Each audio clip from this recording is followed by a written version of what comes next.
Hoy es 9 de abril del 2017, vamos a estudiar 1 de Corintios, capítulo 7.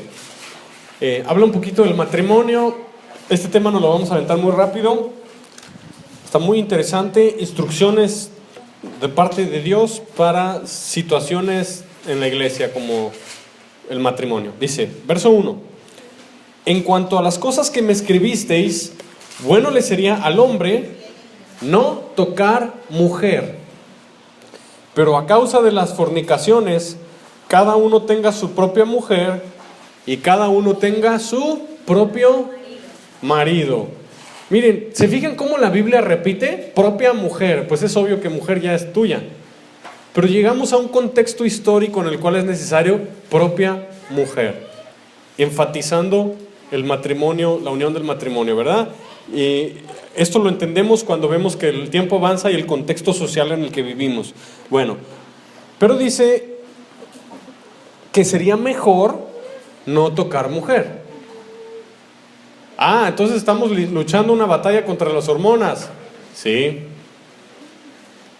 La Biblia enseña que estamos luchando una batalla contra las hormonas también. Por eso dice que la mujer se vista con pudor y modestia, ¿verdad? Entonces, ¿para qué es?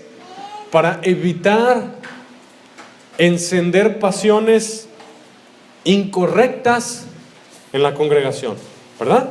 Pero para eso también es la esposa. Y la esposa es solo para el marido, y el marido es solo para la esposa. La esposa no tiene por qué andar enseñando a otros hombres, ni el esposo andar enseñando a otras mujeres, ¿verdad? Para eso es la ropa inmoral, para enseñar. Según ellas se sienten bonitas, pero lo que no saben es que están siendo impulsadas por el espíritu de la potestad del aire que opera en los hijos de desobediencia. Y lo que no saben es que Satanás les está dictando qué vestir. Qué triste. Pero a nosotros no nos impulsa el espíritu de la potestad del aire que opera en los hijos de desobediencia. A nosotros nos guía el Espíritu de Dios. ¿Y qué dice la Escritura? Todos los que son guiados por el Espíritu de Dios, estos son ¿qué? Hijos de Dios. Muy bonito. Verso 3. El marido cumpla con la mujer el deber conyugal y asimismo la mujer con el marido. La mujer no tiene potestad sobre su propio cuerpo, sino el marido, ni tampoco tiene el marido potestad sobre su propio cuerpo, sino la mujer. ¿Qué significa? No se pueden negar el uno al otro, bíblicamente. Ya no eres tu dueño, ya tienes dos dueños, Jesús y tu esposo. O si eres hombre, tienes dos dueños, Jesús y tu esposa. Ahora el esposo, si la esposa le dice, quiero que te cortes así el pelo, lo tienes que hacer. No eres tuyo, tienes dos dueños. No solo es la dueña de tu cartera, también es la dueña de tu cuerpo. Qué interesante, ¿verdad? No se nieguen el uno al otro. Probablemente sabemos que esta carta, este capítulo, es en respuesta a unas preguntas que le hicieron al apóstol Pablo. Le hicieron unas preguntas y el apóstol contesta con esta carta. Y estas preguntas eran enfocadas a eso. Quizá había mujeres que castigaban al esposo. No te voy a dar el deber conyugal. 2 meses, castigado. Mujer, no seas insensata. ¿Sabías que puedes tronar tu matrimonio así? Pablo les contesta. Mucha gente cree que el tema sexual no se toca nunca en la iglesia. ¿Y quién fue el que hizo la sexualidad? ¿Fue Dios?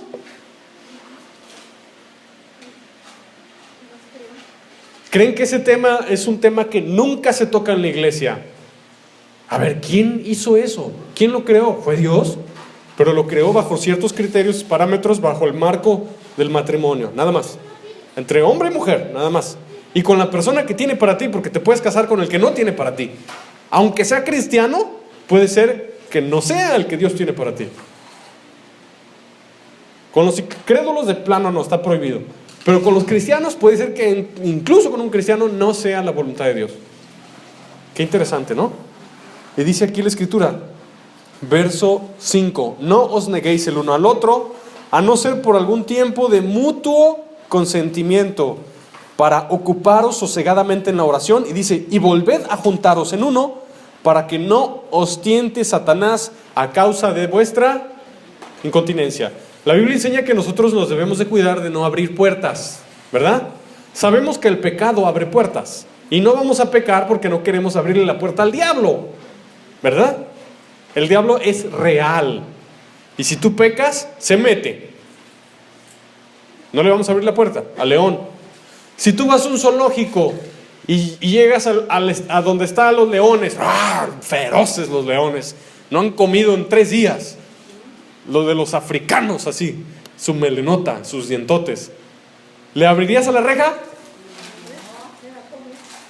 Porque hay locos que sí le abren a la reja,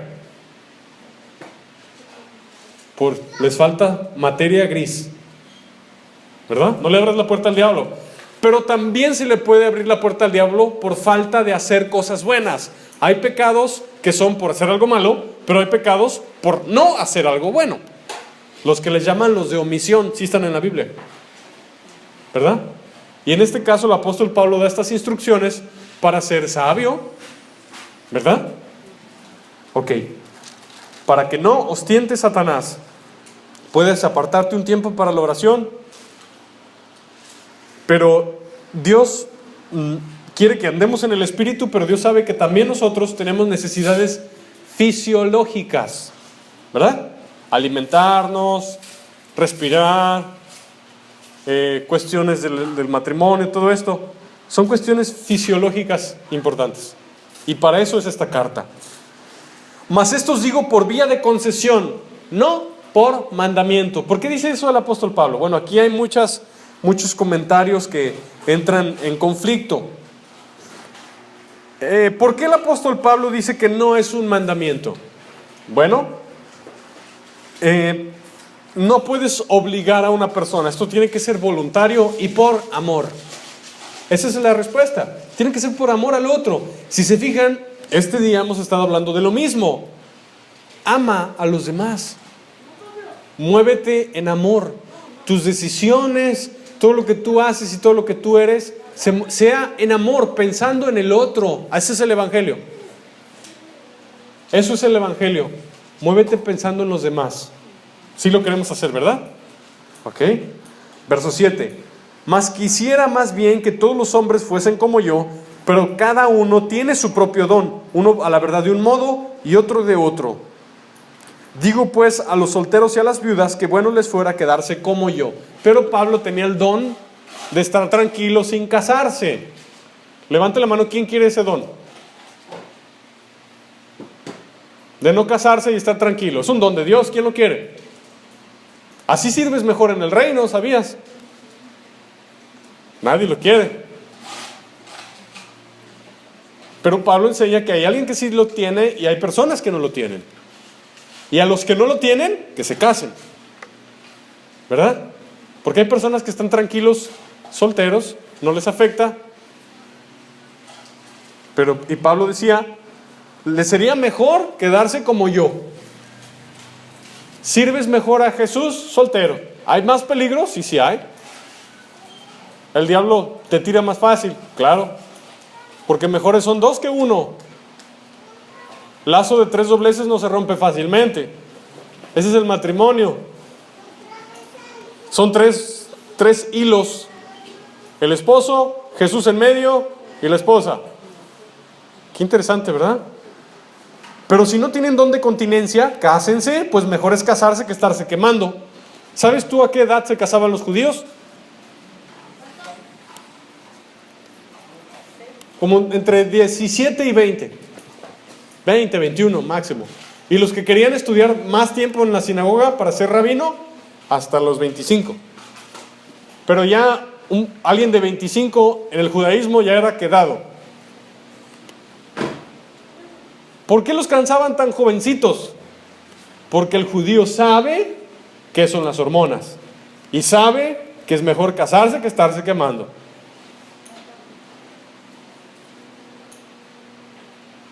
Qué interesante, ¿verdad?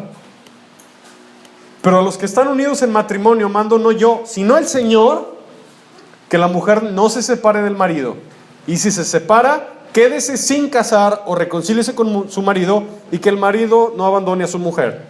Y a los demás, yo les digo, no el Señor: si algún hermano tiene mujer que no sea creyente y ella consiente en vivir con él, no la abandone. Estamos hablando del caso de la persona que eran incrédulos los dos, eran un matrimonio incrédulo, y le predicaron, y la mujer o el hombre se convirtió. Y ahora la pareja es inconverso. ¿Se debe de separar y buscar un esposo cristiano? La Biblia dice, no, quédate así. Tal vez se salva. Tal vez. No es garantía. Pero es que la Biblia dice, si cree en el Señor Jesucristo, y tú y tu casa serán salvos. Sí, sí dice eso. Pero ¿a quién se lo dijo? A un padre de familia que tenía toda la autoridad sobre su hogar. Y acababan de ver un milagro muy fuerte. Pero eso no significa que Dios va a obligar a tu familia a convertirse. El libre albedrío sí existe, y Dios no se va a brincar el libre albedrío. Si tienes mujer inconverso o hombre inconverso, matrimonio, no te separes. Puede que lo hagas salvo. ¿Tiene oportunidad? Sí, porque te va a ver orando, te va a ver con buenos frutos, te va a ver con amor, tú vas a ser su oportunidad para salvarse. No lo abandone, dice la Escritura. Y si una mujer tiene marido que no sea creyente y él consiente en vivir con ella, no lo abandone. Porque el marido incrédulo es santificado en la mujer, y la mujer incrédula es santificado en el marido, pues de otra manera vuestros hijos serían inmundos, mientras que ahora son santos. ¿Significa esto que el marido incrédulo, que todavía es incrédulo y no cree en Jesús, por decir que la Biblia dice que es santificado, significa que es salvo aunque no crea en Cristo? No. Santificado es apartado. ¿Qué significa? Ahí dice que para que los hijos no sean inmundos. Entonces, el marido es santificado temporalmente para que tus hijos sean santos. En el Antiguo Testamento, cuando el pueblo de Israel, en el libro de Esdras y Nehemías, se casaron con mujeres, porque el pueblo de Israel y Judá fueron desterrados a Babilonia por Nabucodonosor cuando destruyó el templo en tiempos de Jeremías. Ellos se casaron con mujeres paganas, gentiles. Y Esdras les puso una buena regañada y los obligó a expulsar a sus mujeres y a sus hijos. En el Antiguo Testamento, una mujer que no era del pueblo de Dios, bajo ninguna circunstancia se podía casar con con un hombre del pueblo de Dios. Y eran expulsados, no podían tener comunión con Dios. Ahora en la gracia no es así. Ya no se le pide al cristiano que la abandone. Se pide que luche por su alma. Pero está hablando solo del caso de la mujer que tiene un marido incrédulo que se convirtió ya estando casada. La Biblia enseña que una mujer creyente bajo ninguna circunstancia se debe casar con un hombre incrédulo o viceversa. Dice que se case con quien quiera con tal de que sea en el Señor. Dice el libro de Romanos. Que se case con quien quiera con tal de que sea en el Señor.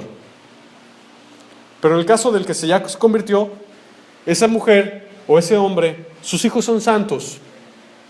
Porque Dios, por la fe de la mujer o por la fe del hombre, santifica temporalmente a la pareja, pero por causa de los hijos. Pero si la pareja muere, va al infierno.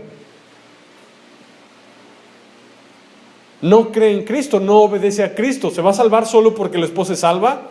La Biblia dice, hablando de la salvación, mas a todos los que creyeron en Él, a los que les recibieron, Juan 1:12, les dio potestad de ser hechos hijos de Dios, los cuales no son engendrados de carne ni de sangre, sino de Dios, dando a entender que la salvación no se hereda.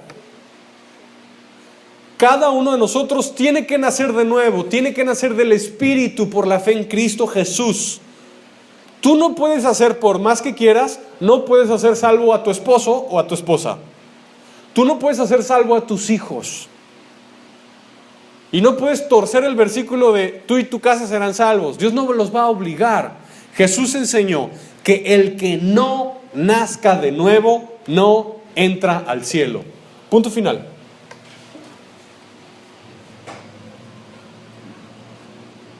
No nace de nuevo, no lo dejan entrar al cielo.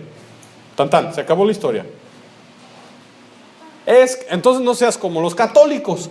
Ay, te fuiste al purgatorio un ratito, pero vamos a hacerte misas y vamos a rogarle a la Santa Tal, que está muy cerquita de Dios en el cielo, que interceda por ti con Dios para que te saque del purgatorio y te meta al cielo. Mentira. Eso muchos cristianos creen, pero en su estilo. La esposa lo hizo salvo. Era pagano su marido, o su mujer era pagana, y se murió así. Ay, pero yo le prediqué y una vez oró. Yo le hice hacer la oración, pero sus frutos eran de un muerto. No se salvó. Si no se nace de nuevo, no nace del Espíritu, no se arrepiente, no se bautiza, no se salvó. Ningún rebelde va a entrar al reino de Dios. O entras por la puerta que es Cristo y su doctrina, cargando tu cruz, negándote a Jesús y portando la doctrina de Jesús, o no entras al cielo, porque el que es la puerta es Cristo. Y Jesús dijo, el que por mí entrare será salvo. Y eso lo tenemos que dejar muy en claro. Verso 15. Pero si el incrédulo se separa, sepárese, pues no está el hermano o la hermana sujeto a servidumbre en tal caso, sino que a paz nos llamó Dios. En Arabia Saudita es pena de muerte dejar el Islam y convertirse a Cristo. Si una esposa se convierte a Cristo, el esposo la decapita en público. Pero a veces hay países donde cuando alguien se convierte a Cristo, el esposo o la esposa no decide que lo maten, pero sí lo abandona. No está dispuesto a vivir con un cristiano. Eso es común, que quizá en México no tanto, pero en el mundo sí.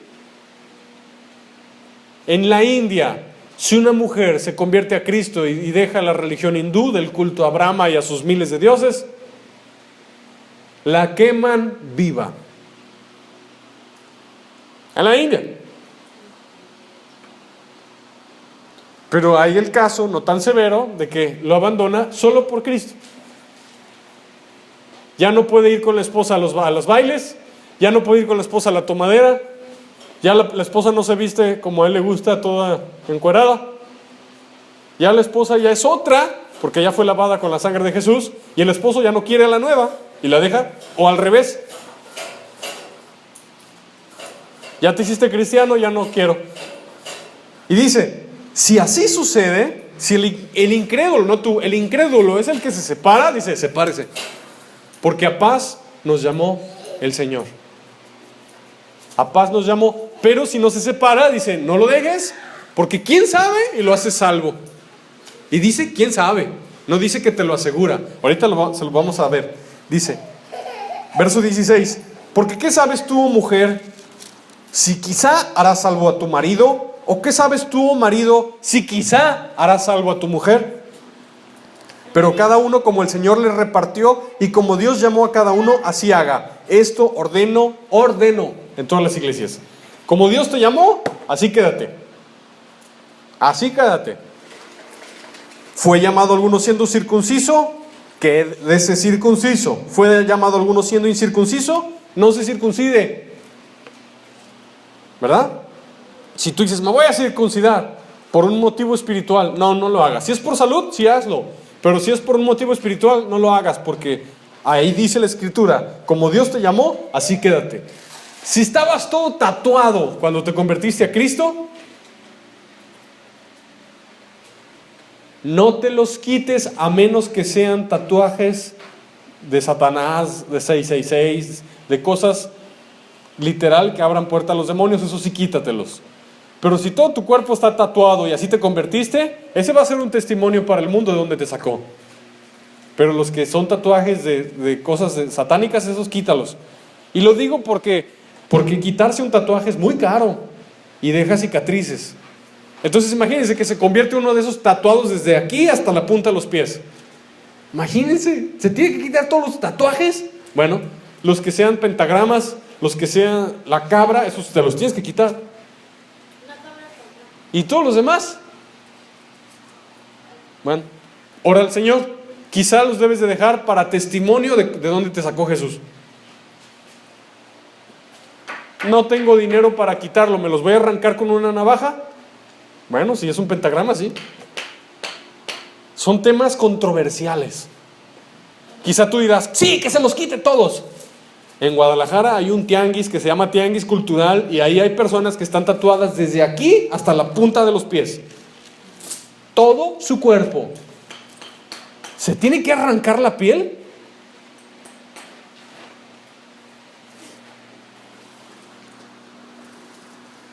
Este tipo de versos nos da respuestas. Verso 19.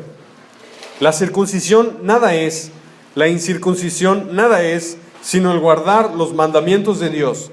Cada uno en el estado en que fue llamado, en él se quede. No está hablando del pecado. Si estabas pecando, quédate en el pecado. Claro que no. Está hablando de una condición civil, una condición social, no tanto una condición moral. ¿Sí? ¿Fuiste llamado siendo esclavo? Aquí ya está hablando de qué se refiere. No te dé cuidado. Pero también, si puedes hacerte libre, procúralo más. En nuestro tiempo no hay esclavos, pero en ese tiempo sí lo había. Porque el que en el Señor fue llamado siendo esclavo, liberto es del Señor. Asimismo, el que fue llamado siendo libre, esclavo es de Cristo. Por precio fuisteis comprados, no os hagáis esclavos de los hombres. Hay una historia real de dos hombres que quisieron ir a predicar el evangelio a una isla donde había puros esclavos por allá de la India. Creo que era por allá por Sri Lanka. Y para poder entrar en la isla eran puros esclavos. Ellos se hicieron esclavos a sí mismos. Ellos, lo más probable es que no conocían ese versículo. Por precio fuisteis comprados, no os hagáis esclavos de los hombres. Ellos tenían una buena intención. Ir a predicar el evangelio a los esclavos. Y por eso se hicieron esclavos. ¿Hicieron la voluntad de Dios? No, no la hicieron. Porque se vendieron a sí mismos para, según ellos, predicar el evangelio. Aunque parecía algo bueno, estaba fuera de la voluntad de Dios. Y Dios quiere que de eso nos cuidemos. Hay cosas que parecen buenas, pero no son su voluntad. ¿Verdad? Hay cosas que parecen buenas, pero no son su voluntad. Cada uno, hermanos, en el estado que fue llamado, así permanezca para con Dios. En cuanto a las vírgenes, no tengo mandamiento del Señor, mas doy mi parecer como quien ha alcanzado misericordia del Señor para ser fiel. Tengo pues esto por bueno a causa de la necesidad que apremia, que hará bien el hombre en quedarse como está. ¿Estás ligado a mujer? No procures soltarte. ¿Estás libre de mujer? No procures casarte. Mas también si te casas, no pecas. Si la doncella se casa, no peca. Pero los tales tendrán aflicción de la carne, y yo os la quisiera evitar. Yo de soltero vivía súper bien con un sueldo, pero cuando me casé me di cuenta que ya no necesitaba un sueldo mejor. Llegan el triple de necesidades que estando soltero. Eso solo del área económica. Y Pablo advierte que la vida del soltero es mejor en cuanto a algunas necesidades o incluso padecimientos, ¿verdad? Por ejemplo, una mujer que se le enferma un hijo. Es un dolor indescriptible. Cuando eres soltera, ¿no conoces eso?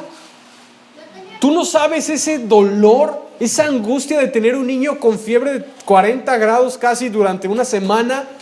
Estás cansada, te duele todo el cuerpo, no has dormido, estás desesperada, ya fuiste al doctor, hiciste todo. Tienes aflicciones que la soltera no conoce. El matrimonio conlleva otro tipo de circunstancias. Pablo dice, el soltero es mejor. Pero el matrimonio trae cosas muy bonitas. Amor, paz, un vínculo, un nidito. Eso es muy bueno, Dios lo hizo. Pero para servir a Cristo, aquí Pablo dice, no es mandamiento, es mi recomendación. ¿Verdad? Verso 30.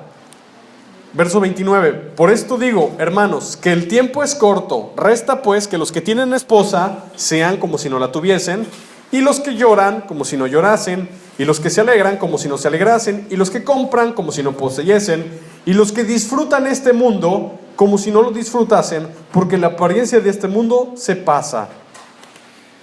Esa palabra en griego, apariencia, es extraída de un contexto hablando de teatro. Cuando dice la apariencia de este mundo se pasa, es la misma palabra o frase griega que habla de un teatro. En el teatro hay apariencias, hay actores, ¿verdad? Hay una escena y hay actores. En el teatro cambian el telón y es otra escena y llegan otros actores. Esa frase bíblica en griego es la misma que se usa para el teatro. Ya saben que el teatro salió de los griegos.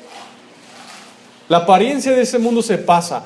Lo que tú conoces ahorita, tu realidad, tu contexto, tus personas que te rodean, así va a pasar. En el pasado conociste unas personas, eran como actores en tu vida. Hoy conoces a otras, pero la apariencia de este mundo se pasa. Entonces por eso dice el apóstol Pablo, dice, la apariencia del mundo se pasa, por eso si tienes cosas, sea como si no las tuvieses. Es decir, busca lo importante, busca a Jesús y haz su voluntad, porque va a pasar muy rápido este mundo. Bueno, quisiera pues que estuviese sin congoja. El soltero tiene cuidado de las cosas del Señor y de cómo agradar al Señor, pero el casado tiene cuidado de las cosas del mundo y de cómo agradar a su mujer. Asimismo, diferencia entre la casada y la doncella. La doncella tiene cuidado de las cosas del Señor para ser santa, así en cuerpo como en espíritu, pero la casada tiene cuidado de las cosas del mundo y de cómo agradar a su marido. Fíjate, si tú eres soltero, te levantas, te vas a orar, te metes 2 horas a orar. Y se me hace, bueno, para un soltero, 2 horas orando. No tienes que ir a darle de desayunar a la familia, no tienes que levantar a los niños y meterlos a bañar, no les tienes que lavar los dientes, no tienes que lavar la ropa, no tienes que planchar la ropa, no tienes que vestirlos, esto, lo otro. Prácticamente estás libre para servir a Cristo. Y si soltero no sirves a Cristo, ocupado, menos. Si soltero no tienes tiempo para Jesús, mucho menos casado. Los tibios solteros son peores que los tibios casados. Porque el casado tiene un mundo de cosas que hacer y aún así aparta tiempo para estar con Dios. Los jóvenes no tienen pretexto. Qué feo, ¿verdad? Esto lo digo para vuestro provecho, no para tenderos lazos, sino para lo honesto y decente, para que sin impedimento os acerquéis al Señor. Todo esto son respuestas a preguntas de los de Corinto. Pero si alguno piensa que es impropio para su hija virgen que pase ya de edad, y es necesario que así sea, haga lo que quiera, no peca, que se case. Pero el que está firme en su corazón sin tener necesidad, sino que es dueño de su propia voluntad y ha resuelto en su corazón guardar a su hija virgen, bien hace. De manera que el que la da en casamiento hace bien, y el que no la da en casamiento hace mejor. La mujer casada está ligada por la ley mientras su marido vive, pero si su marido muriere, libre es para casarse con quien ella quiera, con tal de que ¿qué? De que sea en el Señor. ¿Por qué dice esto? Bueno, porque antes el papá era quien casaba a la hija. En México también era así, en los ranchos. El papá era quien le buscaba marido a la hija o al hijo le buscaba esposa. En el oriente también era así. Los dos suegros se contactaban, se ponían de acuerdo para casar a sus hijos. Por eso el mandamiento va conforme al contexto cultural de Corinto. Pero dice, si quiere casarla, que la case, está bien, no peca. Pero si no la casa, hace mejor, no pasa nada. ¿Verdad? Pero personalmente también hay personas que, bueno, no se quieren casar, quieren estar así sirviendo a Cristo, está bien. Hay muchos siervos de Cristo que no están casados. O si se quieren casar, está bien, pero hay un requisito fundamental: que se case con quien quiera, pero que sea en el Señor. ¿Qué significa eso? Que se case en Cristo. Y para que se case en Cristo, los dos tienen que estar en Cristo. Verso 40. Pero a mi juicio, más dichosa será si se quedare así. Y pienso que también yo tengo el Espíritu de Dios. Padre Celestial, gracias por esta doctrina que está en tu palabra. Hoy en día en la iglesia hay tantas cosas que están mal, están torcidas, Señor. Y tu palabra es lámpara a mis pies, lumbrera a mi camino. Queremos ser una congregación, una iglesia que sigue tu palabra, Señor, que se sujeta a tu voluntad, que hace lo que tú quieres. Gracias por el mensaje de esta mañana. Yo clamo a ti, mi Dios, que llegue a muy lejos, y toda la gente que no tiene a Jesús, que se arrepienta, se convierta a Cristo, se vuelva al Señor y te busque mientras pueda ser hallado, porque tú moriste por nuestros pecados, derramaste tu sangre preciosa, Señor Jesús, y resucitaste, y tú lavas, limpias y das vida eterna a todo aquel que se arrepiente, viene a ti, clama a ti y se convierte a ti. Sin intermediarios, ni intercesores, ni religiones, ni ritos, ni rituales, más que solo el arrepentimiento y la fe sincera en el Señor Jesucristo. Gracias, Padre, por tu amor. En el nombre de Jesús. Amén.